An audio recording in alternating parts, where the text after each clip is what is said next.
ஒரு பிரம்மாண்டமான அரக்கர் படை கோயிலை தாக்கியபோது என் மூத்த துறவி அவர்கள் மீது கருணை காட்டச் சொன்னார். நான் சிரித்துக்கொண்டே என் பையிலிருந்து ஒரு கேட்லிங் மெஷின் கண்ணை எடுத்தேன். மூத்த சகோதரரே, நீங்கள் சொல்வது சரிதான். இந்த எளிய துறவி நேரில் சென்று அவர்களுக்கு ஞானம் கிடைக்க உதவுவார். அந்த போரில் 1,00,000க்கும் அதிகமான அரக்கர்களை நான் நேரடியாக ஞானமடையச் செய்தேன். என் புண்ணியத்தின் தங்க ஒளி வானத்தையே குருடாக்கும் அளவுக்கு பிரகாசித்தது. ஆனால் புத்த மதத்திற்கு திரும்பியதும் நான் மன்னிக்க முடியாத படுகொலை செய்ததாக பெரியவர்கள் குற்றம் சாட்டினர். நான் அமைதியாக ஒரு ராக்கெட் லாஞ்சரை எடுத்துக்கொண்டு, பெரியவர்களே, நீங்கள் தவறாக புரிந்து கொண்டீர்கள். ஆயுத வலிமையே நீதி, துப்பாக்கி முனையே உண்மை. நீங்கள் இதை ஏற்கவில்லை என்றால் உங்களுக்கும் ஞானமடைய உதவ இந்த எளிய துறவி தயாராக இருக்கிறேன் என்றேன். புத்தரின் கருணைக்கு எல்லையே இல்லை. அப்போதுதான் என் சிந்தனை எவ்வளவு குறுகியதாக இருந்தது என்பதை உணர்ந்தேன். நான் பிரக்ஞா கோயிலின் மிக பலவீனமான சீடன். எங்கள் இறுதித் தேர்வின் போது 10,000 அரக்கர்கள் மலையைச் சூழ்ந்தனர். எங்கள் தலைமுறை புத்த குழந்தையான என் மூத்த சகோதரர் கோட்டைச் சுவரில் நின்று அரக்கர்களை இரக்கத்துடன் பார்த்தார். ஆயுதங்களை கீழே போட்டுவிட்டு புத்தர்களாக மாறுங்கள். நீங்கள் அரக்கர்களாக இருந்தாலும் உங்களிடமும் புத்தத்தன்மை உள்ளது. நீங்கள் மனம் திருந்தினால் இந்த எளிய துறவி அன்புடன் வழிநடத்துவேன். அரக்கர்கள் ஒரு நொடி திகைத்து, பின் சத்தமாகச் சிரித்துக்கொண்டு மலை பாதுகாப்பு தடுப்பை தங்கள் நகங்களால் உடைத்தனர். அவருக்கு பின்னால் இருந்த ஒவ்வொரு இளைய சீடரும் கண்ணீர் விட்டனர். மூத்த சகோதரர் உண்மையான கருணை கொண்டவர். அவர் நரகத்திற்குச் சென்று பிறரை காப்பாற்றாவிட்டால் வேறு யார் செய்வார்கள்? நான் உள்ளே விரிசல் அடைந்து வரும் தடுப்பை பார்த்தேன். மறுபடியும் ஆரம்பமா? ஒரு வலிமையான அரக்க தளபதி சகோதரரின் தலையை தர்பூசணி போல கடிக்க ஒரு நொடி தூரத்தில் இருந்தான். அவரோ கண்களை மூடி அமைதியான புன்னகையுடன் சாவிற்கு தயாரானார். என் உயிரை தியாகம் செய்து உலகம் மாறினால் இந்த எளிய துறவிக்கு வருத்தமில்லை. நான் உடனடியாக அவரை உதைத்து தள்ளினேன். விலகு, இந்த எளிய துறவியின் சடங்கில் குறுக்கிடாதே. மூத்த சகோதரர் தூசியில் புரண்டு விழுந்து அதிர்ச்சியுடன் என்னை பார்த்தார். தம்பி ஈத்தன், நீ என்ன செய்கிறாய்? அரக்கர்களை அவமதிக்காதே. நான் அவரை பொருட்படுத்தாமல் என் பையிலிருந்து தங்கமுலாம் பூசப்பட்ட கேட்லிங் கண்ணை எடுத்தேன். அனைத்து சீடர்களும் அதிர்ச்சியில் உறைந்து போயினர். நான் சுவரில் ஒரு காலை வைத்து பெரிய டோட்டா பெல்ட்டை மாட்டி கீழே இருந்த அரக்கர் கூட்டத்தை நோக்கி குறிவைத்தேன். அமைதியான புன்னகையுடன் கண்ணைச் சுழற்றத் தொடங்கினேன். அது வெப்பமடையத் தொடங்கியது. அன்பிற்குரியவர்களே, உங்கள் தலைக்கு மேல் இருண்ட மேகங்கள் சூழ்வதை என்னால் பார்க்க முடிகிறது. உங்களுக்கு ஒரு பெரும் இரத்தக்களரி காத்திருக்கிறது என்று அஞ்சுகிறேன். அசுர தளபதி உரக்கச் சிரித்தான். முட்டாள் துறவியே, அந்த விசித்திரமான இரும்பு தடியை காட்டி யாரை மிரட்டுகிறாய்? நான் அமைதியாக புன்னகைத்தேன். அமிதாபா, துன்பக்கடலுக்கு முடிவே இல்லை. நீ திரும்பி வர வேண்டிய வாய்ப்பை இழந்துவிட்டாய். துப்பாக்கி குழாய்களிலிருந்து நீல நிற நெருப்பு கிளம்பி நொடியில் எஃகு புயலாக மாறியது. அசுர தளபதி தனது கடைசி வார்த்தையை முடிக்கும் முன்பே அவன் உடல் துண்டு துண்டாகச் சிதறியது. அசுர தளபதி விழுந்தான். அவனுக்கு பின்னால் இருந்த பெரும் கூட்டமும் அறுவடைக்கு முன் நிற்கும் பயிர்களைப் போலச் சரிந்தது. ஒரு கோப்பை தேநீர் அருந்தும் நேரத்திற்குள் போர்க்களம் முழுவதும் அமைதி நிலவியது. கேட்லிங் துப்பாக்கியின் குழாயிலிருந்து வந்த நீலப்புகையை ஊதிவிட்டு கருணையுடன் புன்னகைத்தேன். மிகச் சிறப்பு, உண்மையிலேயே மிகச் சிறப்பு. அனைத்து தாராள மனமும் கொண்ட தானங்களும் பெரும் ஞானம் பெற்று புத்தரின் போதனைகளை கேட்க தூய நிலத்திற்கு சென்றதாகவே தோன்றுகிறது. சுவர் முழுவதும் அமைதி நிலவியது. மூத்த சகோதரர் மெதுவாக எழுந்து நின்றார். முகம் வெளிரி போய் நடுங்கும் விரல்களால் என்னை சுட்டிக்காட்டினார். ஈதன், நீ நம்ப முடியாத ஒரு படுகொலையை செய்திருக்கிறாய். உனக்கு கர்மாவை பற்றி பயமில்லையா? அவர்களும் உயிரினங்கள் தானே. துப்பாக்கியை தோளில் சாய்த்தபடி அமைதியாக பதிலளித்தேன். மூத்த சகோதரரே, இந்த உடல் ஒரு துன்பக் கடல். அந்த அசுரர்கள் பேராசை, வெறுப்பு மற்றும் அறியாமையில் சிக்கியிருந்தனர். இந்த சாதாரண துறவி அவர்களை துர்நாற்றம் வீசும் உடல்களிலிருந்து விடுவித்து விரைவில் மனிதர்களாக பிறக்க வழி செய்துள்ளேன். இதுவே உடல் ரீதியான ஞானம் எனப்படுகிறது. மூத்த சகோதரர் கோபத்தில் மயங்கி விழும் நிலைக்கு சென்றார். நீ புத்த போதனைகளை தவறாக திரிக்கிறாய். உன்னை போன்ற கொடூரமானவனை நமது சமயம் எப்படி தாங்கும்? அருகில் இருந்த இளைய சீடர் நடுக்கத்துடன் சேர்த்து கூறினார். ஆனால் அசுர தளபதி இறப்பதற்கு முன் அவன் கண்கள் பரிதாபமாக தெரிந்தன. நான் குளிர்ந்த தொனியில் சிரித்தேன். பரிதாபமா? உன் தலையை திருகி பந்து போல உதைக்க அவன் முயன்றபோது அவன் உன்னை பார்த்து பரிதாபப்பட்டானா? பின்பு நான் அனைவரையும் சுற்றி பார்த்து உரக்க கூறினேன். அனைத்து உயிரினங்களும் சமம். அதாவது அவர்கள் அனைவரும் இந்த துறவியின் துப்பாக்கி எல்லைக்குள் உள்ளனர். யாருக்கேனும் இதில் கருத்து வேறுபாடு இருந்தால் முன்வந்து இந்த மாய ஆயுதத்துடன் வாதிடுங்கள். இன்னும் சூடாக இருந்த துப்பாக்கி குழாயை தட்டி கொடுத்தேன். ஒரு சீடரும் ஒரு வார்த்தை கூட பேச துணியவில்லை. போருக்கு பிறகு அசுரர் படையெடுப்பு முடிந்தது. ஆனால் பிரக்ஞா கோவிலின் வரலாற்றில் நான் மிகப்பெரிய அவமானமாக மாறினேன். ஒழுக்க மண்டபத்திற்குள் மூத்தவர் தனது வெள்ளை தாடியை தடவியபடி ஆழ்ந்த ஏமாற்றத்துடன் என்னை பார்த்தார். ஈதன், நீ எதிரிகளை விரட்டியதற்கான பெருமைக்கு உரியவன் என்றாலும் உனது வழிமுறைகள் இறைவனின் விருப்பத்திற்கு எதிரானவை. நான் முதுகை நேராக நிமிர்த்தி மண்டியிட்டு மரியாதையுடன் பதிலளித்தேன். பெரியவரே, உங்கள் சீடன் பயன்படுத்தியது மகாயான பௌத்தத்தின் உடல் சார்ந்த அத்தியாயம். இது அனைத்து உயிர்களுக்கும் விடுதலை அளிக்க அபரிமிதமான ஆற்றலை மையமாக கொண்ட ஒரு வழிமுறை. பெரியவரின் உதடுகள் துடித்தன. அந்த ஆயுதம் கொலையுணர்வுடன் நிரம்பி வழிகிறது. நான் நிதானமாக என் தலையை மறுப்பாக அசைத்தேன். இல்லை பெரியவரே, அது கொலையுணர்வு அல்ல. அது அரக்கர்களை உண்மையை ஏற்கத் தூண்டும் ஊக்க சக்தி. பெரியவர் நீண்ட பெருமூச்சு விட்டார்.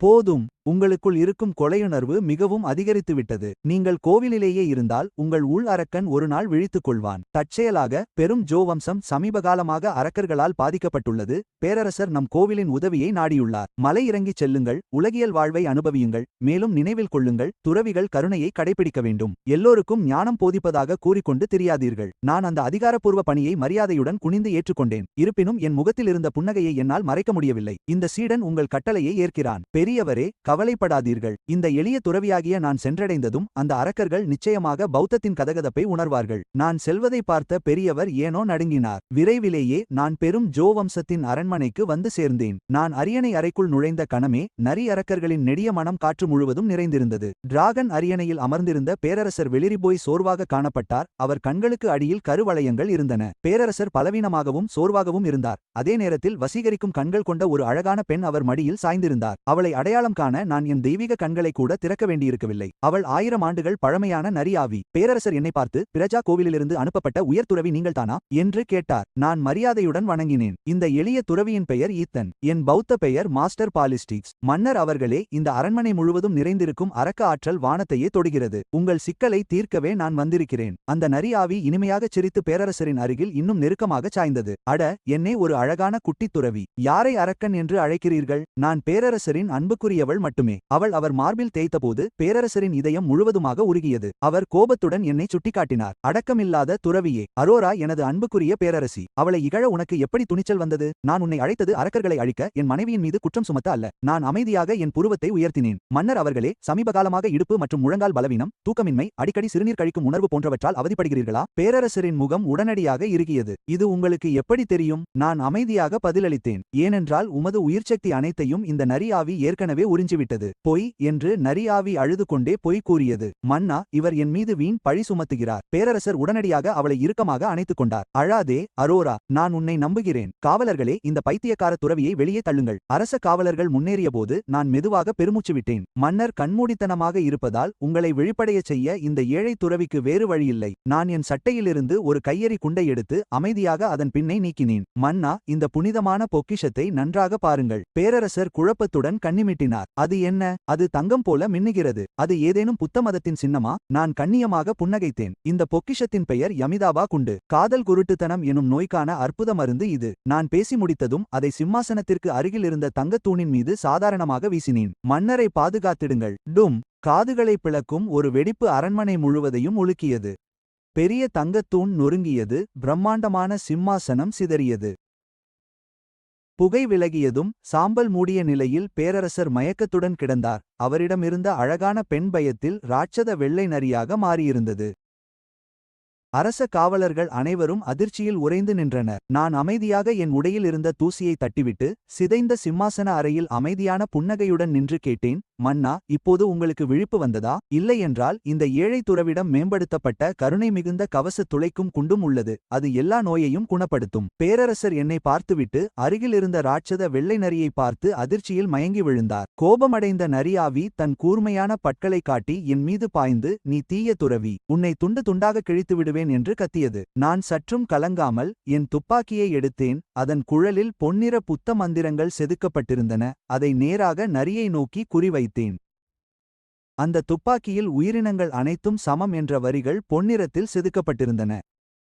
நான் அமைதியாக குறிவைத்து, நண்பரே, உங்களுக்கு புத்தருடன் ஆழ்ந்த பிணைப்பு இருப்பது தெரிகிறது. இந்த ஏழை துறவி உங்களை அவரிடம் அனுப்ப அனுமதிக்கவும். அடுத்த நொடி சிம்மாசன அறையில் இடிமுழக்கம் போன்ற சத்தம் கேட்டது. துப்பாக்கியிலிருந்து நெருப்பு வெளியேற நரியாவி உடனடியாக சிதறிப்போனது. சில நொடிகளில் அரண்மனை முழுவதும் நிசத்தம் நிலவியது. மன்னர் சுயநினைவு பெற்றபோது தரையில் கிடந்த தனது அன்பிற்குரிய நரியாவியின் தலையற்ற உடலை கண்டார். அவரது இதயம் உடைந்து போனது. அவள் அருகில் சரிந்து மார்பில் அடித்துக்கொண்டு அழுதார். ஆரா, எனது அன்பிற்குரிய அரோரா, நான் என் துப்பாக்கியை பார்த்துவிட்டு துயரத்தில் இருந்த மன்னரை பார்த்து மெதுவாக தலையசைத்தேன். மன்னரே, மனிதர்களும் அரக்கர்களும் வெவ்வேறு பாதைகளில் செல்பவர்கள். அவள் மனித இதயங்களை உண்டு தனது சக்தியை அதிகரித்தாள். நீங்கள் காதல் என்று அழைத்தது கொடூரத்திற்கு உணவளிப்பதை தவிர வேறொன்றுமில்லை. மன்னர் இரத்தச் சிவப்பேறிய கண்களுடன் என்னை கோபமாக பார்த்தார். உனக்கு என்ன தெரியும்? அவள் சில வேலைக்காரிகளையும் காவலர்களையும் சாப்பிட்டிருந்தால் என்ன? அவர்கள் தியாகம் செய்தது அவர்களுக்கு கிடைத்த கௌரவம். எங்கள் உண்மையான காதலுடன் ஒப்பிடும்போது அந்த அற்ப உயிர்களுக்கு என்ன மதிப்பு இருக்கிறது? துறவிகள் எப்படி இவ்வளவு கல்நெஞ்சக்காரர்களாக இருக்க முடியும்? அவரது அபத்தமான வார்த்தைகள் என் புருவங்களை சுளிக்க வைத்தன. அப்போதுதான் அரண்மனைக்குள் அவசரமான காலடி சத்தங்கள் கேட்டன. தங்க அரச உடை அணிந்த ஒரு இளம் இளவரசர் லிஞ்சியான் வாழ் பிரிவைச் சேர்ந்த சில சீடர்களுடன் உள்ளே ஓடி வந்தார். இறந்த நரி ஆவியை பார்த்ததும் அவர் அதிர்ச்சியில் முழங்காலிட்டு,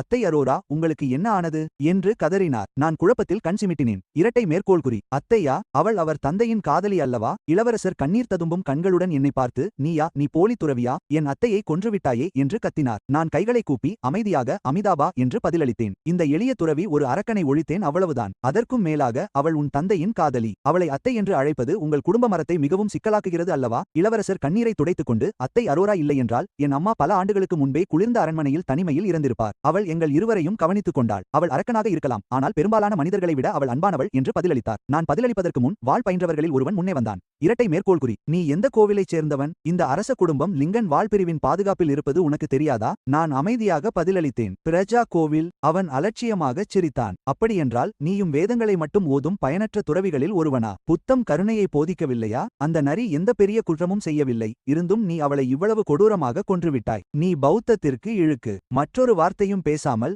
நான் அமைதியாக என் ஆர்பிஜி ராக்கெட் லாஞ்சரை எடுத்து என் தோளில் வைத்தேன். தானமே, இந்த எளிய துறவி கொடூரமானவர் என்று நீங்கள் உண்மையாகவே நம்பினால் உங்கள் கருணையை நிரூபிக்க ஒரு வாய்ப்பு தருகிறேன். அவளது உடல் இறந்துவிட்டது, ஆனால் அவளது ஆன்மா இன்னும் முழுமையாக மறையவில்லை. நீ உண்மையிலேயே அவ்வளவு நல்லவன் என்றால் உன் தவம் அனைத்தையும் அவளுக்கு வழங்கி அவளை உயிர்ப்பி. வாள் பயின்ற அந்த வீரன் உடனடியாக பதறிப்போய் பல அடிகள் பின்வாங்கினான். அபத்தம். நான் ஒரு நேர்மையான தவம் செய்பவன். நான் ஏன் அப்படிச் செய்ய வேண்டும்? நான் எந்த உணர்ச்சியையும் காட்டாமல் அவனை பார்த்தேன். அப்படியானால் உன் வாயை மூடிக்கொள். ஆத்திரமடைந்த இளவரசன் தன் வாளை உருவி கர்ஜித்தான். வீரர்களே, இந்த பைத்தியக்கார துறவியை கைது செய்யுங்கள். என் அத்தைக்கு நீதி கிடைக்க இவனை துண்டு துண்டாக வெட்டுவேன். வாழ்வீரன் தன் வாளை உருவி நேராக என் மீது காட்டினான். இன்று உனது அசுத்தமான பிரக்ஞா கோவிலின் தடயமே இல்லாமல் உலகிலிருந்து அழிப்பேன். நான் அமைதியாக எனது ஆர்பிஜி ஏவுகணையை உயர்த்தி நேராக அவன் முகத்தை நோக்கி வைத்தேன்.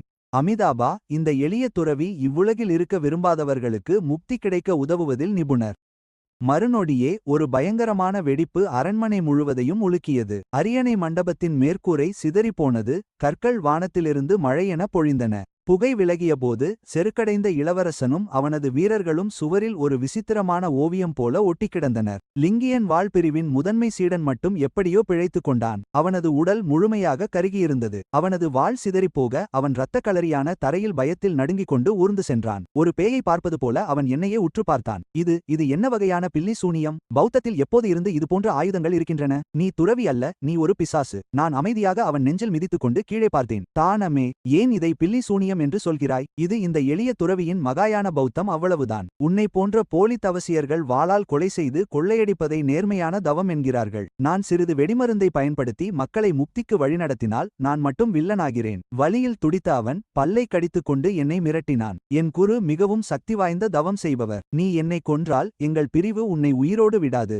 நான் மெல்லச் சிரித்து என் பையிலிருந்து ஒரு சக்தி வாய்ந்த குண்டரியை எடுத்தேன். இந்த எளிய துறவியின் வஜ்ரக்கரத்தை விட 10 மடங்கு வலிமையானதை உன் குருவால் தாங்க முடியுமா என்று பார்க்கிறேன். இந்த வார்த்தைகளை கேட்டதும் அவனது செருக்கு அனைத்தும் மறைந்து போனது. உடனடியாக தன் நெற்றியை தரையில் மோதி மன்னிப்பு கோரினான். தயவு செய்து என்னை கொல்லாதீர்கள். நான் செய்தது தவறு. மகா குருவே, என் உயிரை காப்பாற்றுங்கள். தயவு செய்து கருணை காட்டுங்கள். நான் அவனை குளிர்ந்த பார்வையுடன் பார்த்தேன். முன்பு நீ என்னை கொல்ல நினைத்தபோது உனது கருணை எங்கே போனது? ஆயுதங்களை கீழே போட்டு முக்தி அடையுமாறு புத்தர் அனைவருக்கும் போதிக்கிறார். உன்னால் உன் ஆயுதத்தை கைவிட முடியவில்லை என்பதால் இந்த ஏழை துறவி உனக்கு உதவுகிறேன். நான் மென்மையாக அந்த வெடிகுண்டை அவன் நடுங்கும் கைகளில் வைத்துவிட்டு திரும்பி அமைதியாக நடந்து சென்றேன். சில நொடிகள் கழித்து என் பின்னால் ஒரு பயங்கரமான அலறல் சத்தமும் அதைத் தொடர்ந்து காதை பிளக்கும் வெடிச்சத்தமும் கேட்டது. அதற்குள்ளாகவே நான் ஏகாதிபத்திய அரண்மனையின் வெளிமுற்றத்திற்குள் குதித்துவிட்டேன். உண்மையான பெரிய மீன் இன்னும் வரவில்லை என்பது எனக்கு தெரியும். திடீரென்று வானத்தில் இடி முழங்கியது. ஒரு ஆக்ரோஷமான குரல் வானமெங்கும் எதிரொலித்தது. எனது லிங்கன் வாழ் பிரிவின் சீடனை தாக்க யாருக்கு இவ்வளவு தைரியம்? தலைக்கு மேலே ஒரு பிரகாசமான தங்க உருவம் தோன்றியது. மேகங்களுக்கு நடுவிலிருந்து ஒரு முதியவர் அசாத்திய அழுத்தத்துடன் வானில் மிதந்து இறங்கினார். நான் அமைதியாக எனது ஆர்பிஜி ராக்கெட் ஏவுதளத்தை மீண்டும் உயர்த்தினேன். அந்த முதியவர் அழிக்கப்பட்ட அரண்மனையையும் தனது சீடனின் சாம்பலையும் கண்டு கோபத்தில் முகம் சுருங்கினார். ஈவிரக்கமற்ற கொடிய துறவியே, இன்று இந்த முதியவர் வானத்தின் சார்பாக நீதியை நிலைநாட்டி உன்னைப் போன்ற ஒரு அரக்கனை நிரந்தரமாக அழிப்பேன். நான் லேசாகச் சிரித்தேன். வானத்தின் சார்பாக நீதியா? நான் மெதுவாக என் உள்ளங்கைகளைச் சேர்த்து புத்தமுத்திரையை வைத்து புன்னகைத்தேன். இரட்டை மேற்கோள்குறி. முதியவரே, நீங்கள் மிகவும் உயரத்தில் பறக்கிறீர்கள். உங்களுக்கு புத்தனை சந்திக்க அவ்வளவு அவசரமா? அந்த வார்த்தைகள் என் வாயிலிருந்து வந்த அடுத்த நொடி எனக்கு பின்னால் ஒரு மாபெரும் தங்க ஒளி வெடித்தது. அந்த பிரகாசமான ஒளியிலிருந்து 1000 கைகளைக் கொண்ட தங்க புத்தரின் பிரம்மாண்ட உருவம் மெதுவாக தோன்றியது. அந்த முதியவரின் கண்கள் வியப்பில் விரிந்தன. எனக்கு பின்னால் இருந்த அந்த பிரம்மாண்டமான தங்க உருவத்தை பார்த்தபடி அவர் குரல் நடுங்கியது. இரட்டை மேற்கோள்குறி. ஆ, தெய்வீக வெளிப்பாடா? நீ உண்மையிலேயே தெய்வீக வெளிப்பாட்டை அடைந்து விட்டாயா? ஆனால் ஒரு நொடி கழித்து ஏதோ தவறு நடப்பதை அவர் உணர்ந்தார். அந்த 1000 கை புத்தர் புனித பொருட்களையோ அல்லது தெய்வீக ஆயுதங்களையோ வைத்திருக்கவில்லை. மாறாக அந்த 1000 கைகளில் ஒவ்வொன்றும் ஒரு பெரிய கருப்பு பீரங்கியை பிடித்திருந்தன. நான் அமைதியாக என் கைகளை கூப்பி தீவிரமான முகத்துடன் கூறினேன், ஐயா, நீங்கள் மிகவும் உயரத்தில் பறக்கிறீர்கள். ஆக்சிஜன் குறைபாடு உங்கள் தீர்ப்பை பாதிக்கலாம். இரட்டை மேற்கோள்குறி. இந்த துறவி தயவு செய்து நீங்கள் கீழே இறங்கி வர கேட்டுக்கொள்கிறேன். நான் பேசி முடித்த அடுத்த நொடி அந்த புத்தர் வைத்திருந்த அனைத்து விமான எதிர்ப்பு பீரங்கிகளும் கர்ஜித்தன. ஆயிரக்கணக்கான எரியும் குண்டுகள் விண்கல் மழையைப் போல வானத்தில் பாய்ந்து அந்த முதியவரை சூழ்ந்தன. அவர் முகம் வெளிரி போய், சாத்தியமில்லை, இது என்ன மாதிரியான ரகசிய ஆயுதம்? அவர் எதிர்வினையாற்றுவதற்கு முன்பே ஒரு மாபெரும் வெடிப்பு வானத்தை கிழித்தது. அவரது தற்காப்பு கவசத்தால் அந்த தாக்குதலை 3 நொடிகள் கூட தாங்க முடியவில்லை. அவரது விலைமதிப்பற்ற வாளுடன் சேர்த்து அவரும் சாம்பலானார். முழு ஏகாதிபத்திய அரண்மனையும் மயான அமைதியில் மூழ்கியது. என்னை தாக்க தயாராக இருந்த அரச காவலர்கள் அமைதியாக தங்கள் ஆயுதங்களை கீழே போட்டுவிட்டு அச்சத்தில் மண்டியிட்டனர். நான் சாதாரணமாக என் விரல் நுனியில் இருந்த புகையை ஊதிவிட்டு புன்னகைத்தேன். இந்த லிஞ்சியன் வாள் பிரிவின் மதிப்பிற்குரிய பெரியவர் சொர்க்கத்திற்குச் செல்ல மிகவும் அவசரமாக இருந்ததாக தெரிகிறது. அந்த போருக்கு பிறகு என் பெயர் ஒட்டுமொத்த ராஜ்யத்திலும் பரவியது. அனைவரும் என்னை அணுவெடிப்பு அதிசய துறவி என்று அழைக்கத் தொடங்கினர். நான் இறுதியாக பிரஜா கோவிலுக்கு திரும்பியபோது தலைமை துறவியும் மற்ற துறவிகளும் நுழைவாயிலிலேயே காத்திருந்தனர். தலைமை துறவி மிகவும் சோர்வாக தோன்றினார். ஈதன், அரண்மனை பிரச்சனையை அமைதியான முறையில் தீர்க்கவே நாங்கள் உன்னை அனுப்பினோம். ஏன் ஒட்டுமொத்த அரண்மனையையும் அழித்தாய்? அதுமட்டுமில்லாமல் லிஞ்சியன் வாள் பிரிவின் மூத்த பெரியவர் ஒருவரை நீ வெடிக்கச் செய்தாய். நான் அமைதியாக என் கைகளை கூப்பினேன். தலைமை துறவியே, துறவிகள் ஒருபோதும் பொய் சொல்ல மாட்டார்கள். அந்த பெரியவர் மிகவும் பிடிவாதக்காரர். தேவையில்லாத இடத்தில் நீதியை நிலைநாட்ட வற்புறுத்தினார். எனவே அவரை நேரடியாக சொர்க்கத்திற்கு அனுப்பி அவர் விரைவாக ஞானம் பெற என் பீரங்கியை பயன்படுத்தினேன். இது ஒரு சிறந்த புண்ணிய செயல் அல்லவா? தலைமை துறவி கோபத்தில் வெடித்தார். ஒரு முழு பகுதியையே சாம்பலாக்குவது எப்படி புண்ணியமாக இருக்க முடியும்? யாரும் அடுத்த வார்த்தையை பேசுவதற்குள் கார்மேகங்கள் வானத்தை ஆக்கிரமித்தன. எண்ணற்ற பறக்கும் வாள்கள் வானை கிழித்துக் கொண்டு சென்றன. காற்றெங்கும் பயங்கரமான கொலைவெறி சூழ்ந்தது. லிஞ்சியன் வாள் பிரிவு முழு பலத்துடன் வந்திருந்தது. அவர்களின் வலிமைமிக்க பிரிவின் தலைவர் அடர் ஊதா நிற உடையில் முன்னால் நிற்க, நூற்றுக்கணக்கான வாள் பயிற்சியாளர்கள் வாள்களுடன் அவருக்கு பின்னால் மிதந்தனர். அவரது ஆவேசமான குரல் கோவில் முழுவதும் எதிரொலித்தது. பிரஜா கோவிலின் கிழட்டு துறவிகளே, அந்த பாவியை உடனே ஒப்படையுங்கள். அவன் என் பிரிவின் பெரியவர் ஒருவனை கொன்றுவிட்டான். நீங்கள் மறுத்தால் இன்று இந்த முழு கோவிலையும் இரத்த களரியாக்குவேன். தலைமை துறவி அவசரமாக முன்னேறி வந்தார். இதில் ஏதோ தவறான புரிதல் இருக்க வேண்டும். ஆனால் பிரிவின் தலைவர் அவரை முற்றிலும் புறக்கணித்து தனது வாளை உயர்த்தினார். இன்று அவன் சாக வேண்டும் அல்லது இந்த கோவில் அழிய வேண்டும். கோவிலில் இருந்த ஒவ்வொரு துறவியும் பயத்தில் வெளிரி போயினர். அவர்களின் பயந்த முகங்களை பார்த்து நான் பெருமூச்சு விட்டு தலைமை துறவியை மெதுவாக பின்னுக்கு தள்ளிவிட்டு தனியாக முன்னேறினேன். தலைமை பிரிவினரை நேராக பார்த்து நான் அமைதியாக புன்னகைத்தேன். ஐயா, இப்படி கோபப்படுவது உங்கள் ஆரோக்கியத்திற்கு, குறிப்பாக உங்கள் கல்லீரலுக்கு நல்லதல்ல. உங்கள் பெரியவர் இன்னும் போரிடும் அளவுக்கு திறமையானவர் அல்ல. இருந்தாலும் அவர் மற்றவர் விஷயத்தில் தலையிட வற்புறுத்தினார். இதில் இந்த சாதாரண துறவியின் தவறு என்று எதுவும் இல்லை. என் வார்த்தைகளை கேட்டதும் பிரிவின் தலைவர் ஆத்திரத்தில் கொதித்தார். மரணம் முன்னால் நின்றாலும் இன்னும் இவ்வளவு அகங்காரத்துடன் பேசுகிறாயே? ஆவேசமான கர்ஜனையுடன் அவர் வானத்திலிருந்து என் மீது இறங்கும் ஒரு ராட்சத விண்ணுலக வாளை வரவழைத்தார். தலைமை துறவி பதறிப்போய், ஈதன், ஓடு என்று கத்தினார். ஆனால் ஓடுவதற்கு பதிலாக நான் நிதானமாக எனது வலிமையான ஆயுதத்தை வரவழைத்தேன். மலர்ந்த தாமரை மலர்கள் மற்றும் தங்க டிராகன்களால் அலங்கரிக்கப்பட்ட ஒரு பிரம்மாண்டமான தங்கப்போர் பீரங்கி எனக்கு கீழே தோன்றியது. நான் அதன் மீது சாதாரணமாக அமர்ந்து பிரிவின் தலைவரை பார்த்து புன்னகைத்து, ஐயா, உங்கள் வாள் நிச்சயமாக ஈர்க்கக்கூடியது. ஆனால் எனது பீரங்கி குழாய் அதைவிட தடிமனானது. ஏன் நீங்கள் அதை முயற்சி செய்து பார்க்கக்கூடாது? அடுத்த நொடியே நான் சுட்டேன். ஒரு ஜொலிக்கும் குண்டு நேராக வானத்தை நோக்கி பாய்ந்தது. பிரிவின் தலைவர் பயத்துடன் பார்த்தார். என்ன அது? என்ன? அவர் தப்பிப்பதற்குள் குண்டு நேரடியாக அவர் மீது மோதியது. மோதலின் வேகத்தால் அவர் ஒரு வாய் ரத்தத்தை கக்கிக்கொண்டு அடிவானத்தை தாண்டி பறந்து தூரத்தில் உள்ள மலைகளில் மோதி மைல் கணக்கில் எதிரொலிக்கும் பெரும் வெடிப்பை ஏற்படுத்தினார். லிங்கின் வாள் பிரிவின் சீடர்கள் மிகுந்த பயத்தில் உறைந்தனர். இது மாந்திரீகம். இது நிச்சயமாக பௌத்த சக்தியாக இருக்க முடியாது. அவர்கள் அலறிக்கொண்டே தப்பி ஓடினர். நான் சாதாரணமாக ஒரு சிங்க கர்ஜனை ஒளிபெருக்கியை எடுத்து அவர்களை அழைத்தேன். ஏன் ஓடுகிறீர்கள்? இவ்வளவு தூரம் வந்த பிறகு ஏன் ஒரு கோப்பை தேநீர் அருந்திவிட்டு போகக்கூடாது? இந்த எளிய துறவியிடம் இன்னும் சோதனை செய்ய ஏராளமான கவசத்தை துளைக்கும் குண்டுகள் உள்ளன.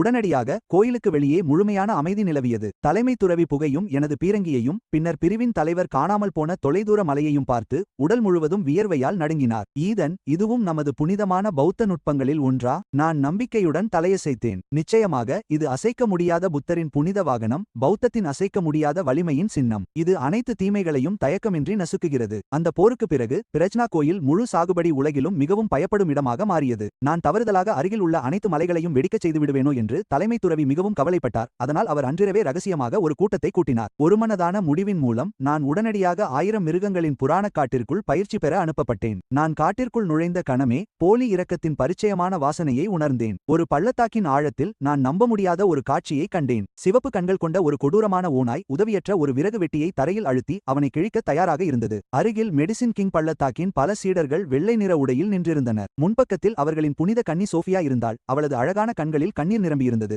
விறகு வெட்டி தனது உயிரை காப்பாற்றும்படி கெஞ்சினான். ஆனால் ஒரு சீடன் அவனை ரட்சிக்க வாளை உருவியபோது சோஃபியா அவனை உடனடியாக தடுத்தாள். நில்லுங்கள், அந்த ஓநாயை கொல்லாதீர்கள். கவனமாக பாருங்கள், அதன் காலில் காயம் உள்ளது. அது வலியால் துடிப்பதால் தான் தாக்கும். அதுவும் ஒரு உயிரினம்தானே. ஒரு மனிதனை காப்பாற்றுவதற்காக இவ்வளவு அழகான ஓநாயை நாம் எப்படி கொல்ல முடியும்? இவ்வளவு அபத்தமான பேச்சை கேட்டு நான் நீண்ட பெருமூச்சு விட்டேன். எதுவும் பேசாமல் என் சிஸ்டம் இன்வென்டரியை திறந்து ஹெவன்லி விஷன் என்று அழைக்கப்படும் 2 மீட்டர் நீளமுள்ள ஸ்னைப்பர் துப்பாக்கியை எடுத்தேன். அருகிலிருந்த குன்றின் மீது அமைதியாக படுத்து ஸ்கோப் வழியாக பார்த்தேன். பிரகாசிக்கும் சிவப்பு நிற குறி அந்த ஓநாயின் தலை மீது சரியாக நிலை கொண்டது. கீழே சோஃபியா தனது தவறான கருணையால் அந்த மிருகத்தை பாதுகாக்க முயன்று கொண்டிருந்தாள். புத்தர் உங்களை ஆசீர்வதிக்கட்டும் என்று மெதுவாக முணுமுணுத்தபடி என் விரலை டிரிக்கர் மீது வைத்தேன். இந்த எளிய துறவி உனது மனதிற்குள் மூடியிருக்கும் ஒவ்வொரு கதவையும் திறக்கப் போகிறேன். நான் மென்மையாக டிரிக்கரை அழுத்தினேன். மலைகள் அதிரும் வகையில் ஒரு பெரிய துப்பாக்கிச் சத்தம் கேட்டது. அடுத்த நொடியே சோபியாவின் கண் முன்னால் ஓநாயின் தலை தர்பூசணி போல வெடித்தது. அந்த ஸ்னைப்பர் குண்டு பயங்கரமான வேகத்துடன் தாக்கியது. ஓநாயின் தலை தர்பூசணி போல வெடித்து இரத்தமும் சதையும் சோபியாவின் முகம் மற்றும் வெள்ளை உடையில் சிதறின.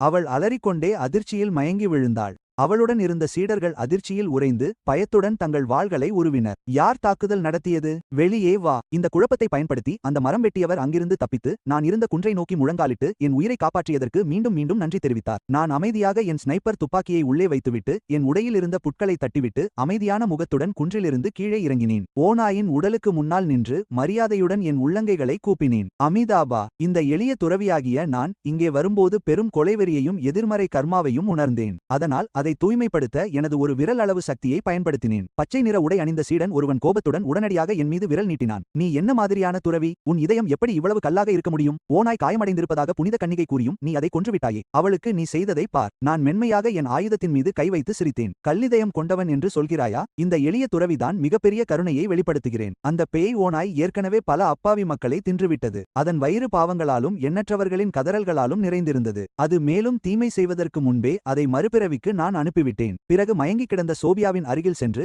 என் துப்பாக்கியின் கனமான குழாயை அவளது முகத்திற்கு அருகில் வைத்தேன். அவளை கீழே பார்த்து அமைதியாக சொன்னேன். மனிதர்களுக்கும் மிருகங்களுக்கும் வித்தியாசம் தெரியாத இவளா புனித கன்னிகை? இவளை புனித கன்னிகை என்று அழைப்பதே ஒரு அவமானம். இவள் பார்ப்பதற்கு எனக்கு ஒரு குருட்டு பெண் போல தெரிகிறாள். ஒருவேளை அவளது கண்களால் எந்த பயனும் இல்லை என்றால் தேவைப்படுபவர்களுக்கு அதை தானம் செய்துவிடலாம். யாரும் வினையாற்றுவதற்கு முன்பே மற்றொரு சீடன் தனது வாளை உயர்த்தி என்னை தாக்க வந்தான். புனித கன்னியை அவமதிக்க உனக்கு எவ்வளவு தைரியம்? செத்துப்போ! அவன் அருகில் வருவதற்கு முன்பே நான் மென்மையாக என் கைத்துப்பாக்கியை எடுத்து அவன் முகத்தில் ஒரே ஒரு குண்டு வைத்தேன். தாக்கத்தின் வேகத்தில் அவன் பின்னோக்கி பறந்து இரத்தத்தை கக்கிக் கொண்டு தரையில் விழுந்தான். என் முகத்தில் எந்த மாற்றமும் இன்றி 25 கிலோ எடையுள்ள என் தியான தடியை தூக்கி என் தோளில் வைத்துக் கொண்டேன். ஐயா, அளவுக்கு அதிகமான கோபம் ஆரோக்கியமற்றது. இந்த எளிய துறவியின் 25 கிலோ தியான தடி ஆணவத்தையும் தவறான புரிதலையும் குணப்படுத்த அற்புதமாக செயல்படும். நான் கொடூரமானவன் என்று யாராவது கருதினால் தயக்கமின்றி முன்னால் வாருங்கள். இன்னும் சிலருக்கு ஞானமடைய உதவ எனக்கு எந்த ஆட்சேபனையும் இல்லை. மீதமிருந்த சீடர்கள் அனைவரும் தங்கள் தைரியத்தை இழந்தனர். அவர்கள் பயத்தில் எச்சிலை விழுங்கி கைகள் நடுங்க மீண்டும் தாக்க துணியாமல் மெதுவாக பின்வாங்கினர். ஓநாயின் உடலிலிருந்து விழுந்த பிரகாசிக்கும் மந்திர மிருகத்தின் மையப்பகுதியை நான் எடுத்தேன். கிளம்புவதற்கு முன் மயக்கமடைந்த சோபியாவை கடைசி முறையாக திரும்பி பார்த்தேன். நடிப்பதை நிறுத்துங்கள் இளம் பெண்ணே.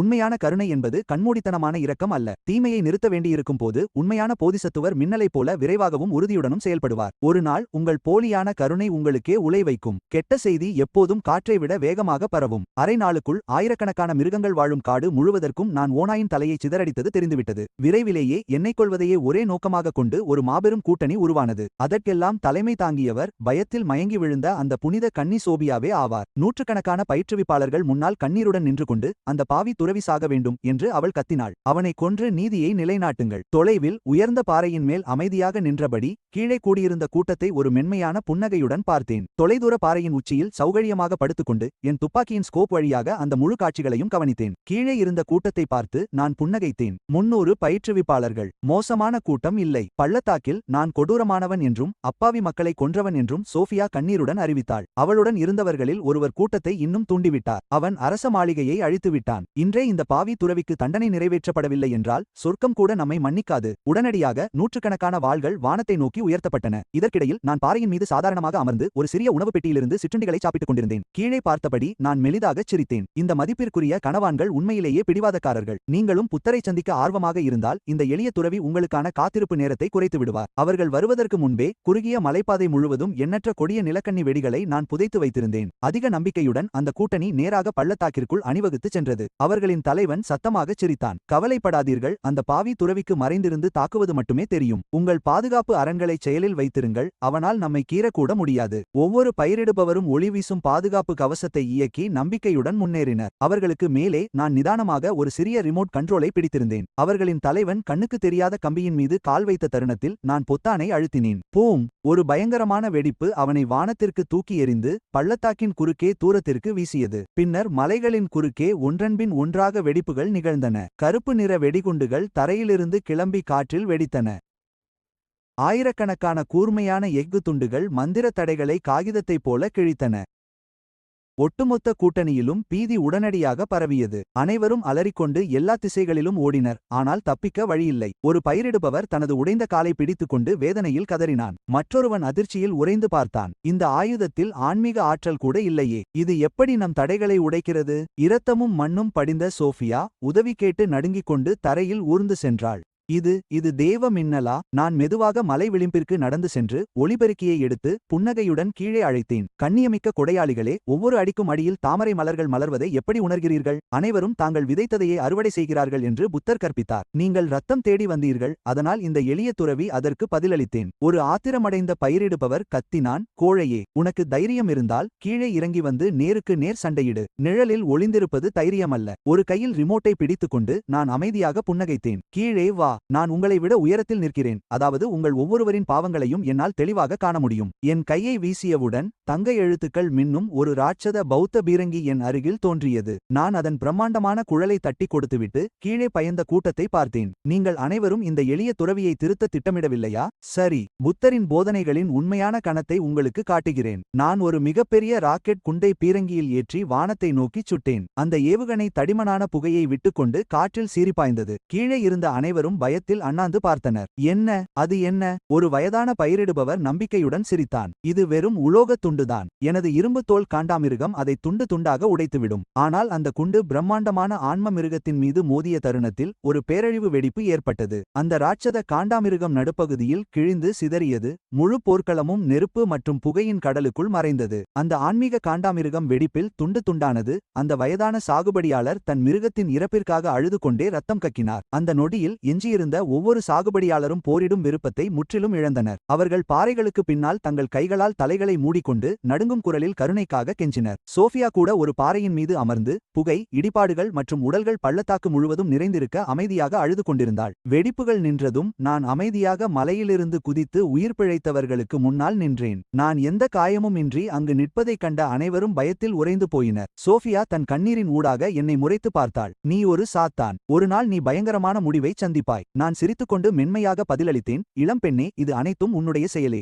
சிறிது நேரத்திற்கு முன்பு நீங்கள் அனைவரும் இந்த எளிய துறவியை கொல்லவே இங்கே வந்தீர்கள். இப்போது நான் உங்கள் தோழர்களுக்கு ஞானமடைய உதவியதால் அதற்கு பதிலாக என்னை குற்றம் சாட்டுகிறீர்கள். இதைத்தான் நீங்கள் நீதி என்று அழைக்கிறீர்களா? அவள் உடனடியாக நான் மக்களை பூச்சிகளைப் போல கொள்வதாக வாதிட்டாள். நான் அமைதியாக என் தலையை ஆட்டினேன். இரட்டை மேற்கோள் குறி. கொலை செய்வதா? இல்லை, நான் அவர்களை உலக பற்றுகளிலிருந்து விடுவிக்கிறேன். சொல்லுங்கள், சாகுபடியாளர்கள் ஏன் இவ்வளவு தீவிரமாக பயிற்சி செய்கிறார்கள்? சொர்க்கத்திற்கு செல்வதற்காக அல்லவா? சரி, நான் உங்கள் தோழர்களை கஷ்டப்பட வைக்காமல் நேரடியாக அங்கு அனுப்பி வைத்தேன். அது மிகப்பெரிய கருணை அல்லவா? நீல நிற உடை அணிந்த ஒரு சீடன் திடீரென்று கோபத்துடன் முன்னால் வந்தான். எங்கள் பெரிய முதியவர் இதை பற்றி அறியும் வரை காத்திரு. நீ எல்லாவற்றிற்கும் வருத்தப்படுவாய். அவனது அச்சுறுத்தலை கேட்டதும் நான் அமைதியாக என் கைத்துப்பாக்கியை உயர்த்தி அவனது நெற்றியை நோக்கி நேராக காட்டினேன். உங்கள் பெரிய முதியவரா? எனது வான் எதிர்ப்பு பீரங்கிகளால் வானத்தில் செலுத்த அழுத்தப்பட்டு வீழும் விண்கல்லாக மாறிய அந்த முதியவரை பற்றித்தான் பேசுகிறாயா? அவனது முகம் உடனடியாக வெளிரியது மற்றும் சோஃபியா பயத்தில் அலறினாள். அவர்களுக்கு அதிர்ஷ்டவசமாக நான் அன்று வழக்கத்திற்கு மாறாக நல்ல மனநிலையில் இருந்தேன். ஆயுதத்தை கீழே இறக்கிவிட்டு நான் புன்னகைத்தேன். நிம்மதியாக இருங்கள். இந்த எளிய துறவி இன்று யாரையும் கொல்லப்போவதில்லை. திரும்பிச் சென்று உங்கள் பிரிவினரிடம் சொல்லுங்கள். இன்று முதல் இந்த காடு எனக்கு சொந்தமானது. இங்கே பயிற்சி செய்ய விரும்பும் எவரும் முதலில் வரி செலுத்த வேண்டும். யாராவது மறுத்தால் அவர்கள் என்னிடம் சவால் விட வரலாம். எப்படியும் என் கேட்லின் துப்பாக்கி இன்னும் பசியோடுதான் இருக்கிறது. அவர்களை அனுப்பிவிட்டு நான் அமைதியாக அமர்ந்து என் பீரங்கியை சுத்தம் செய்ய தொடங்கினேன். இருப்பினும் காட்டின் ஆழத்தில் நான் ஏற்படுத்திய முடிவில்லாத வெடிப்புகள் ஏற்கனவே யாரோ ஒரு ஆபத்தான நபரின் கவனத்தை ஈர்த்திருந்தன. திடீரென்று வானம் இருண்டது. பயங்கரமான கார்மேகங்கள் சூரியனை விழுங்கின. ஒரு பயங்கரமான அரக்கத்தனமான சூழல் காடு முழுவதும் பரவியது. சிறிது நேரத்தில் ஒரு பிரம்மாண்டமான கருப்பு டிராகன் மீது அமர்ந்து ஒருவன் வானத்திலிருந்து இறங்கி வந்தான். தாக்குவதற்கு பதிலாக அவன் உரக்கச் சிரித்து என்னை பாராட்டி தன்னை அரக்க உலகின் உச்சகட்ட மன்னனான யூஹாங் என்று அறிமுகப்படுத்திக் கொண்டான். எனது வெடிவிபத்துக்கள் இறுதியாக அவன் கவனத்தை ஈர்த்ததை அவன் ஒப்புக்கொண்டான். நான் அமைதியாக என் கண்ணாடியை சரிசெய்து உள்ளங்கைகளை ஒன்றாக குவித்து அவனுக்கு மரியாதையுடன் வணக்கம் தெரிவித்தேன். மதிப்பிற்குரிய ஐயா, உங்கள் வருகை நிச்சயமாக ஈர்க்கக்கூடியது. ஆனால் அந்த ஒளியமைப்பு கொஞ்சம் மிக அதிகமாக உள்ளது. அது இந்த எளிய துறவியின் கண்களை வலிக்கச் செய்கிறது. எனது பதில் அவனை இன்னும் சத்தமாக சிரிக்க வைத்தது. அவன் மிகுந்த ஆர்வத்துடன் என்னை பார்த்தான். நீ பார்ப்பதற்கு ஒரு துறவி போல இருக்கலாம். ஆனால் மனிதர்களை கொல்வதில் நீ அரக்கர்களை விடவும் கொடூரமானவன். உன் வெடிவிபத்துக்களால் அந்த நீதிமான்கள் என்று சொல்லிக் கொள்பவர்கள் அழுவதை பார்ப்பது மிகவும் சுவாரஸ்யமாக இருக்கிறது. புனிதனாக நடிப்பதில் ஏன் உன் வாழ்க்கையை வீணடிக்கிறாய்? அதற்கு பதிலாக அரக்க வழியில் இணைந்து கொள். உனக்கு தேவையான அனைத்து ஆயுதங்களையும் சக்தியையும் நான் நேரில் வழங்குகிறேன். அதன் பிறகு நீ விரும்பும் எவரையும் நீ கொல்லலாம். நான் மரியாதையுடன் புன்னகைத்து மீண்டும் கைகளை குவித்து, ஐயா, நீங்கள் ஏதோ தவறாக புரிந்து கொண்டிருக்கிறீர்கள் என்று நினைக்கிறேன் என்றேன். நான் மரியாதையுடன் புன்னகைத்து என் கைகளை குவித்தேன். மதிப்பிற்குரிய ஐயா, தயவு செய்து உங்கள் எல்லைக்குள் இருங்கள். இந்த எளிய துறவி ஏற்கனவே தன்னை புத்தரின் பாதைக்கு அர்ப்பணித்துக் கொண்டான். என் இதயத்தில் உள்ள ஒரே விஷயம் புண்ணியம் தேடுவதுதான். அது மட்டுமல்லாமல் உனது அரக்க வழி எனது தரத்திற்கு மிகவும் பழமையானது. எனது வார்த்தைகள் உடனடியாக யூஹாங்கை ஆத்திரமடைய செய்தன. அவன் 1,00,000 அரக்கர்களை கொண்ட படையை வழிநடத்துவதாகவும் நகரங்களை எளிதாக அழிப்பதாகவும் பெருமையுடன் பீற்றிக் கொண்டான். நான் அமைதியாக தலையை ஆட்டினேன். நகரங்களை அழிப்பது ஒரு பழைய கால முறை. அரக்கர்கள் ஆளுக்கு ஒருவராக கொன்று அவர்களின் இரத்தத்தை குடிக்கிறார்கள். அது மிகவும் மெதுவானது. நான் பின்பற்றும் பாதை நவீனமானது மற்றும் திறமையானது. தேவையற்ற இரத்த களரி இல்லை, வீணான முயற்சியும் இல்லை. ஒரே ஒரு பொத்தானை அழுத்தினால் போதும், அனைவரும் ஒன்றாக ஞானமடைவார்கள். நான் மிகுந்த நேர்மையுடன் அவனை பார்த்தேன். உன்னை போன்ற பழமையான அரக்கர்களுடன் பணிபுரிவது இந்த எளிய துறவியின் நற்பெயரை கெடுக்கும். அவனது முகம் கோபத்தால் விகாரமடைந்தது. உன்னை பிடித்து என் அடிமையாக்கி உன்னை எப்போதும் எனக்கு சேவை செய்ய வைப்பேன். கர்ஜனையுடன் அவன் எண்ணற்ற பயங்கரமான எலும்புக்கூடு வீரர்களை வரவழைத்தான். அவர்கள் நேராக என்னை நோக்கி விரைந்தனர். நான் உள்ளுக்குள் என் உள்ளங்கைகளை அழுத்திக் கொண்டேன். நீ உண்மையை உணர விரும்பாததால் இந்த எளிய துறவிக்கு உனது இறுதிச் சடங்கை நடத்துவதைத் தவிர வேறு வழியில்லை. எனது முதுகில் கட்டப்பட்டிருந்த பெரிய எரிவாயு சிலிண்டரை இறுக்கி தீச்சுடர் வீசியை உயர்த்தி ட்ரிக்கரை இழுத்தேன். 50 மீட்டருக்கும் அதிகமான நீளமுள்ள ஒரு உக்கிரமான நெருப்புச் சுவர் அரக்கர் படையை நோக்கி பாய்ந்தது. யூஹாங் தன் எலும்புக்கூடு வீரர்கள் உடனடியாக சாம்பலாக மாறுவதைக் கண்டு அதிர்ச்சியில் கண்களை விரித்தான். தீயில் சிக்கிய அரக்கர்கள் வலியால் அலற நான் எனது முதுகில் இருந்த கனமான எரிபொருள் தொட்டியுடன் மெதுவாக முன்னோக்கி நடந்தேன். தயவு செய்து ஓடாதீர்கள் மதிப்பிற்குரிய ஐயாவே. இது உங்களுக்காகவே பிரத்யேகமாக தயாரிக்கப்பட்ட புத்தரின் புனித ஒளி. கருணையின் வெப்பத்தை உங்களால் உணர முடிகிறதா? யூஹான் செய்வதறியாது தடுமாறி காற்றில் பின்னோக்கிச் சரிந்தான். அவனுடைய உடையும் தலைமுடியும் பாதி எரிந்து போயிருந்தது. அந்த பயங்கரமான நெருப்பு எங்கிருந்து வந்தது என்று புரியாமல் அவன் அணையாத தீப்பிழம்புகளை பார்த்து நடுங்கினான். நான் அந்த நரக நெருப்பை தொடர்ந்து ஏவிக்கொண்டே மென்மையாக புன்னகைத்தேன். இது விஷம் அல்ல, இது வெறும் என் அன்பு. நரகம் மிகவும் குளிராக இருக்கிறது அல்லவா? அதனால்தான் இந்த எளிய துறவி உங்களுக்கு சிறிது வெப்பத்தை கொண்டு வந்தேன். இது எல்லையற்ற கருணை அல்லவா? கோபத்தில் முழுமையாக பைத்தியமான யூஹாங் என்னை கொல்ல தனது முழு அரக்க படையையும் ஏவினான். நூற்றுக்கணக்கான அரக்கர்கள் ஆயுதங்களை ஏந்திக் கொண்டு முன்னேறினர். அவர்கள் கூட்டமாக வருவதைக் கண்டு நான் திருப்தியுடன் தலையசைத்தேன். மிக நன்று, குறைந்தது ஒரு புத்திசாலித்தனமான முடிவை எடுத்திருக்கிறீர்கள். ஒரே இடத்தில் கூடிவிட்டதால் உங்களை ஒவ்வொருவராக தேடும் சிரமம் இந்த துறவிக்கு மிச்சமானது. நான் அமைதியாக எனது மணிக்கட்டில் இருந்த ஒரு பட்டனை அழுத்தினேன். மேகங்களுக்கு நடுவே ஒரு பிரம்மாண்டமான போர் விமானம் இறங்கியதால் வானம் அதிரும் சத்தம் கேட்டது. யூஹாங் குழப்பத்துடன் மேலே பார்த்தான். அது என்ன மாதிரியான அரக்கன்? நான் கைகளை மார்போடு கூப்பி மரியாதையுடன் சொன்னேன். இது கருடன், நம் நம்பிக்கையின் புனித காவலன். இது டிராகன்களை உண்ணும். இன்று அதற்கு பசி என்பதால் அரக்கர்களை சிற்றுண்டியாக உண்ண வந்திருக்கிறது. விமானத்தின் ஆயுதங்கள் உடனடியாக செயல்பாட்டுக்கு வந்தன. குண்டுகளும் ஏவுகணைகளும் மழையென பொழிந்து போர்க்களத்தையே ஒரு வெடிச்சிதறல் கடலாக மாற்றின. தொடர்ச்சியான தாக்குதலில் நிலம் பிளக்க எண்ணற்ற அரக்க வீரர்கள் துவம்சம் செய்யப்பட்டனர். தாங்கள் தண்டிக்கப்பட வானமே கீழே இறங்கி வந்ததாக எண்ணி பிழைத்தவர்கள் பயத்தில் சிதறி ஓடினர். ஆனால் அவர்கள் எங்கே ஓடினாலும் அந்த விமானத்தின் இலக்கு முறை அவர்களை விடாமல் துரத்தியது. தனது பெருமைக்குரிய படை அழிவதைக் கண்ட யூஹாங் நம்பிக்கையை முழுவதுமாக இழந்தான். அரக்கப்படையின் அழிவு முழுமையடைந்தது. யூஹாங் பெருமையாக நம்பியிருந்த சக்தி அவனது கண்களுக்கு முன்பே சாம்பலாக மறைந்தது. எரியும் போர்க்களத்தின் நடுவில் நான் அமைதியாக நின்றேன். வாழ்க்கையில் முதல் முறையாக அந்த அரக்கனின் முகத்தில் உண்மையான பயம் தெரிந்தது. அவனுடைய குரல் நடுங்கியது. யார் நீ? யார் நீ? மனிதன் அல்ல, நீ மேலுலகத்திலிருந்து வந்த யமதூதன். நான் புன்னகைத்து என் தலையை மறுப்பாக அசைத்தேன். யமதூதனா? இல்லை, இந்த எளிய துறவி, இயற்பியல் தெரிந்த ஒரு சாதாரண புத்த மதத்தவன் மட்டுமே. இந்த காட்டில் அரக்க சக்திகள் மிகவும் அதிகரித்துவிட்டதால் அதை சுத்தம் செய்ய நினைத்தேன். வெல்வதற்கு வழி இல்லை என்பதை உணர்ந்தான். யூஹாங் அவமானத்தில் பற்களை கடித்தான். இந்த அவமானத்தை நான் என்றென்றும் மறக்க மாட்டேன். தப்பிக்க முயன்றபோது அவனது உடல் திடீரென இரத்தமூடுபனியாக கரைந்தது. அவன் தப்பி ஓடுவதை பார்த்து நான் மெல்லிய புன்னகை புரிந்தேன். இந்த எளிய துறவி உன்னை வெளியேற அனுமதி கொடுத்தேனா? இரத்தமூடுபனியை இலக்காக கொண்டு ஏவுகணையை தொடுக்குமாறு என் கணினிக்கு உடனடியாக கட்டளையிட்டேன். உயரத்தில் இருந்த கருடா கணப்பொழுதில் ஏவுகணையை செலுத்தியது. அந்த ஏவுகணை வானத்தை கிழித்துக்கொண்டு தப்பித்துச் சென்ற மேகத்தின் மீது நேரடியாக பாய்ந்தது. வானத்தில் ஒரு பிரம்மாண்டமான பட்டாசு போல அடர் சிவப்பு நிற வெடிப்பு நிகழ்ந்தது. யுவாங் அலறுவதற்கு முன்பே அவன் முற்றிலும் அழிக்கப்பட்டான். ஒரு பெரும் அரக்க மன்னனுக்கும் அவனது 3000 அரக்க படைகளுக்கும் நான் முக்தி அளித்ததாக கணினி அமைதியாக அறிவித்து எனக்கு மிகப்பெரிய புண்ணியத்தை பரிசாக அளித்தது. இருப்பினும் அந்த அதீத புண்ணியம் எனது தவ வலிமையை மிக வேகமாக உயர்த்தியதால் அது உயர் உலகத்தில் உள்ளவர்களின் கவனத்தை ஈர்த்தது. அடுத்து என்ன நடக்கும் என்பது எனக்கு ஏற்கனவே தெரியும். ஒவ்வொரு தவம் செய்யும் உலகிலும் சிறிய எதிரிகள் வீழ்ந்ததும் உண்மையான அரக்கர்கள் தோன்றுவார்கள். கார்மேகங்கள் சட்டென மறைந்து பிரகாசமான தங்க ஒளி வானத்தை நிறைத்தது. அந்த புனிதமான ஒளியிலிருந்து ஒரு ராட்சத தங்கபுத்தர் மெதுவாக வானிலிருந்து கீழே இறங்கி வந்தார். இது ஒரு பிம்பமோ அல்லது மாயையோ அல்ல, இது உண்மையான புத்தர். அவர் கோபத்துடன் என்னை நேராக பார்த்தார்.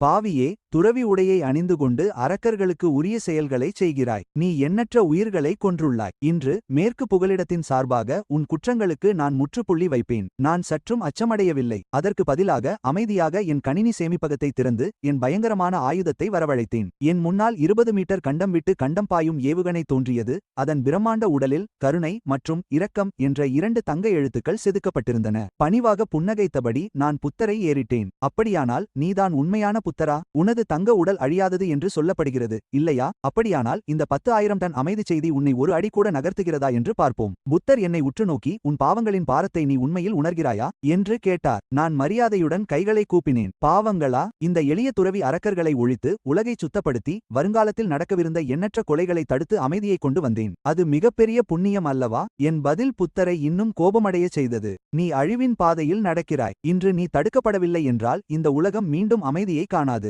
நான் சத்தமாகச் சிரித்தேன். அமைதியா? நீங்கள் விண்ணுலக அரியணையில் அமர்ந்து கொண்டு மக்களின் வழிபாட்டை ஏற்றுக்கொள்கிறீர்கள். ஆனால் சாமானிய மக்கள் அரக்கர்களாலும் சக்தி வாய்ந்தவர்களாலும் துன்பப்படும்போது நீங்கள் மௌனமாக இருக்கிறீர்கள். உங்கள் என்று சொல்லப்படும் கருணை மக்கள் போதிய துன்பத்தை அனுபவித்த பிறகுதான் மீட்பை வழங்குகிறது. அது இரக்கம் அல்ல. அனைத்து இழப்புகளும் ஏற்பட்ட பிறகு கூலி வசூலிப்பது போன்றது. இந்த எளிய துறவி செய்வதுதான் உண்மையான கருணை. இயற்பியலின் உதவியுடன் அநீதி பரவுவதற்கு முன்பே அதை நான் அழிக்கிறேன். இந்த வார்த்தைகளை கேட்டதும் புத்தரின் கோபம் உச்சத்தை எட்டியது. வானத்தின் அபார அழுத்தம் போர்க்களத்தில் இறங்கியது.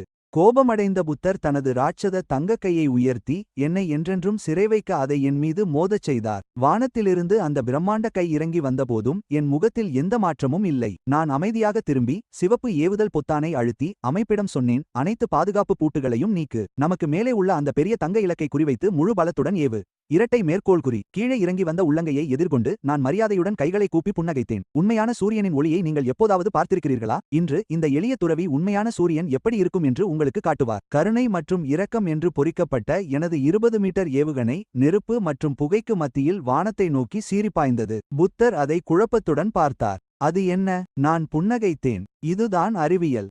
இது அணுக்கரு பிளவின் சக்தி. ஏவுகணை அந்த பிரம்மாண்டமான தங்க உள்ளங்கையில் நேரடியாக மோதியது. உடை என்று புத்தர் கத்தினார். ஆனால் அடுத்த நொடியே ஒரு பேரழிவு வெடிப்பு வானத்தை உலுக்கியது. ஒரு காலத்தில் அழிக்க முடியாத அந்த தங்க கை உருகத் தொடங்கியது. முதல் முறையாக புத்தரின் முகத்தில் பயம் தெரிந்தது. அவரது புனித உடல் சாம்பலாக சிதையத் தொடங்கியது. பின்பு கண்மூடித்தனமான அணுசக்தி வெடிப்பு நிகழ்ந்து வானத்தில் ஒரு ராட்சத காளான் மேகம் உயர்ந்தது. தூசி அடங்கியபோது போர்க்களம் இருந்த இடத்தில் ஒரு பெரிய பள்ளம் மட்டுமே இருந்தது. அதே நேரத்தில் நான் கண்ணாடியை அணிந்து கொண்டு குளிர்பானத்தை அருந்தியபடி நாட்காலியில் அமைதியாக அமர்ந்திருந்தேன். காளான் மேகத்தை பார்த்து நான் புன்னகைத்தேன். என்ன ஒரு அழகான காட்சி! இதுவே உண்மையான அணுசக்தி அமைதி. இந்த மேகத்தின் கீழ் அனைவரும் சமம். அமைப்பின் குரல் என் மனதில் எதிரொலித்தது. வாழ்த்துகள். மேல் உலகத்தைச் சேர்ந்த ஒரு தெய்வத்திற்கு நீங்கள் ஞானத்தை அளித்து அணுசக்தி துறவி என்ற உயரிய பட்டத்தை பெற்றுள்ளீர்கள். உங்கள் சக்தி இப்போது இந்த உலகம் தாங்கக்கூடிய அளவை தாண்டிவிட்டது. நீங்கள் உடனடியாக மேல் உலகத்திற்கு மாற்றப்படுவீர்கள். நான் மீண்டும் ஒரு மிடறு பானத்தை அருந்திவிட்டு அமைதியாக நினைத்தேன். அவ்வளவுதானா? நான் இன்னும் என் ஹைட்ரஜன் குண்டை பயன்படுத்தவே இல்லையே. தொலைவில் உயிர் பிழைத்த பயிற்சியாளர்கள் வானளாவிய காளான் மேகத்தை பார்த்து நின்றனர். பயத்திற்கு பதிலாக அவர்கள் மெதுவாக மண்டியிட்டு வணங்கினர். அவர்களை பொறுத்தவரை நான் இனி ஒரு துறவி அல்ல.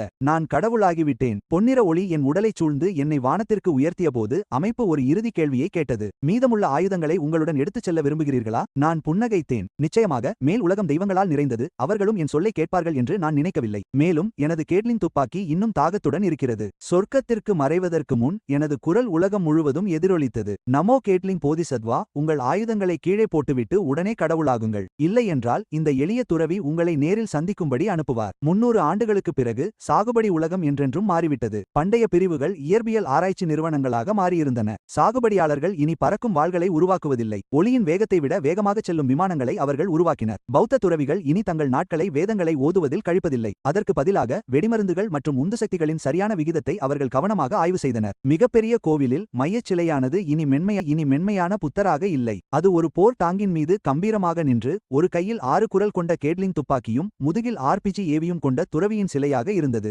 ஒவ்வொரு சீடரும் அந்த சிலைக்கு முன் முழு பக்தியுடன் வணங்கி புதிய புனித பிரார்த்தனையை சொன்னார்கள். அணுசக்தி அமைதி உங்களை காக்கட்டும். இயற்பியல் ஞானம். அமிதாபா. இன்றைய காணொளி இவ்வளவுதான். இந்த கதை உங்களுக்கு பிடித்திருந்தால் மறக்காமல் சப்ஸ்கிரைப் செய்யுங்கள்.